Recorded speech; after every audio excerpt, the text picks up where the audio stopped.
Fruits খেতে কার না ভালো লাগে, আর ফ্রুটসগুলোকে যদি একটু অন্যভাবে খাওয়া যায় তাহলে কেমন হয় বলুন তো। ঘরে থাকা যে কোনো ধরনের ফল দিয়েই আপনারা এই রেসিপিটি করে নিতে পারেন। তো চলুন শুরু করি। প্রথমে আমি এখানে 3 টেবিল চামচ মেয়োনিজ নিয়েছি আর ফ্রেশ ক্রিম নিয়েছি 1/4 কাপ। দুইটা একসাথে ভালোভাবে মিশিয়ে একটা হ্যান্ড উইচ দিয়ে ভালোভাবে হুইস্ক করে নেব। যখন এটি স্মুথ এবং ফ্লাফি হয়ে যাবে তখন ফ্রিজে রেখে দেবো 10 মিনিটের জন্য।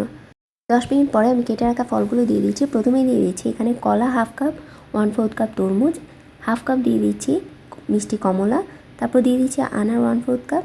আর এখানে আমি খেজুর, কিশমিশ এবং বাদাম নিয়েছি। আমি এখানে 3 ধরনের বাদাম নিয়েছি, কাঠবাদাম, কাজু বাদাম আর ওয়ালনাট নিয়েছি। আর খেজুরগুলোকে আমি কুচি করে দিয়ে দিয়েছি। তারপর সব কিছু একসাথে ভালোভাবে মিশিয়ে নেব। আপনারা চাইলে এখানে গোলমরিচের গুঁড়া ইউজ করতে পারেন বা মিষ্টির জন্য চিনি বা কন্ডেন্স মিল্ক ইউজ করতে পারেন। আবার নানা ধরনের ফ্রুটস দিয়েও এই ফ্রুট সালাডটি করতে পারেন। এভাবে কিন্তু খেতে ভীষণ মজার। একবার বাসায় ট্রাই করে দেখবেন, আশা করছি সবার ভালো লাগবে।